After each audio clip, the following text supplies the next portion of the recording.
चलो देखिए, दर्शाइए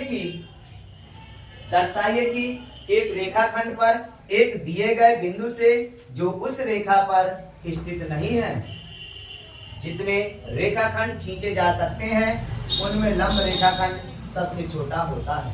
बेटा हमारा सवाल देखिए क्या पूछ रहा है, क्या दर्शाने को बोल रहा है। कह रहा दर्शाइए कि एक रेखाखंड पर एक दिए गए बिंदु से जो उस रेखा पर स्थित नहीं है, जितने रेखाखंड खींचे जा सकते हैं उनमें लंब रेखाखंड सबसे छोटा होता है। बेटा तो देखिए बेटा, हम इसको सिद्ध करना चाहते हैं। पहले नंबर बेटा हम चित्र बनाएंगे। चित्र कैसे बनाएंगे बेटा, जैसे सवाल आपका कह रहा है। देखिए सवाल आपका कह रहा है दर्शाइए कि एक रेखाखंड। बेटा हमने दर्शा दिया, देखिए हमने दर्शाया बेटा एक रेखाखंड जिसका नाम P और Q हमने रख दिया। बेटा एक दर्शा रहे हमने PQ एक रेखाखंड रख दिया।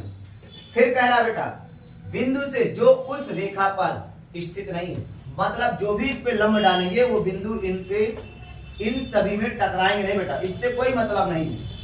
जितने रेखाखंड खींचे जा सकते हैं, बेटा कहने का मतलब है कि जितने रेखाखंड खींचे जा सकते हैं उनमें लंब रेखाखंड सबसे छोटा होगा। बेटा मान लीजिए बेटा हमने एक ही रेखाखंड खींचा और बेटा यहाँ पर इसको रेखाखंड एक ये खींचा। बेटा इसका नाम हमने R रख दिया, इसका नाम M रख दिया, इसका नाम T रख दिया। तो कहने का मतलब सवाल के ये है कि जितने बेटा इसमें रेखाखंड डालेंगे वो RM सभी से क्या होगा बेटा, छोटा होगा, लंब उसका छोटा होगा। तो लंब बेटा हमारा RM है। RM सभी रेखाओं से बेटा हमारा कैसा होगा, छोटा होगा। कैसा होगा बेटा, छोटा होगा। अब देखिए बेटा जब बेटा ये छोटा होगा तो देखिए बेटा हम लिख सकते हैं कि RM सबसे छोटा रेखाखंड है। ये बेटा कहां से मिला, आपके प्रश्न में पूर्ण है। तो इसलिए बेटा हमने लगाया, इसलिए एक नाक ऊपर दूसरा कान नीचे, इसलिए का चिन्ह बेटा।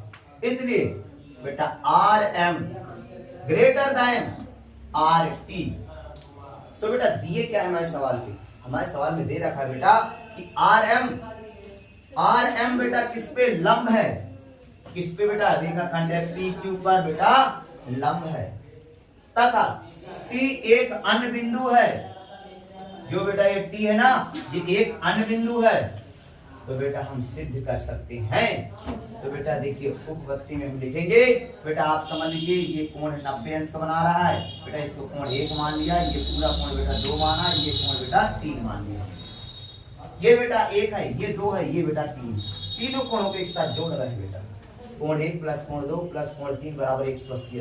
बेटा किसके द्वारा 180? देखिए बेटा समझिए, बार बार कह रहा हूं, कोण 1 कोण 2 प्लस कोण 3 बराबर 180 अंश हो बेटा। चूंकि बेटा ये लिखना जरूरी है, यदि आप ये नहीं लिखते हैं तो समझ जाते हैं कि आप गाइड से सवाल कर रहे हैं, क्योंकि हिंदियां जो पूछता है उसको जरूर लिखना चाहिए, ठीक है ना।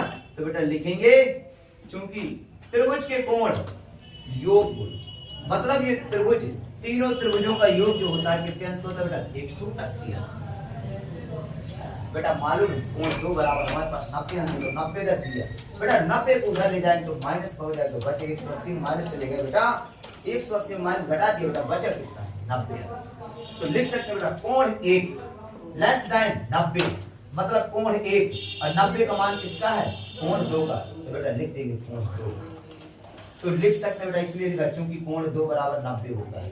तो लिख सकते हैं बेटा कोण 1 के सामने वाली भुजा सबसे छोटी हुई, कोण 1 क्या है आपके सामने, RM लेस देन चिन्ह उसी तरह रहेगा, और कोण है 2 की सामने वाली, कोण 2 बेटा ये क्या है, RT हो गया। इसी प्रकार बेटा कोण 3 को ले सकते हैं, कोण 3 लेस देन 90 अंश बेटा। तो बेटा 90 का मान क्या है, 90 मान किसका है बेटा, कोण 2 का है। तो कोण 3 लेस देन कोण 2, मतलब कोण 3 छोटा है कोण 2 से। तो बेटा लिख सकते हैं कि 3 के सामने वाली, कोण 3 के सामने वाली भुजा बेटा ये दे रखी है बेटा भुजा, ये MT बेटा, MT लेस देन कोण 2 के सामने वाली बेटा वो भुजा कितनी है, ये RT बेटा। तो बेटा लिख सकते हैं अतः RM लेस देन RT, मतलब बेटा कहने का कि RM छोटा है RT से। तो लिख सकते हैं बेटा R M less than R T है। हम कह सकते हैं कि आर बिंदु, बेटा ये बिंदु आर बिंदु से खींचे जाने वाले, मतलब बेटा कहने का मतलब मैं ये भी लिख सकता है, खींचे जाने वाले क्यों कहा गया बेटा? खींचे जाने वाला इसलिए कहा गया क्योंकि बेटा बार बार इसी बिंदु से जुड़ रहा है। खींचे जाने वाले रेखाखंड से लंब सबसे छोटा रेखाखंड है। यही बेटा हमें प्रूव करना था। और जिस बच्चे को ना आया हो ईमानदारी से पूछिए,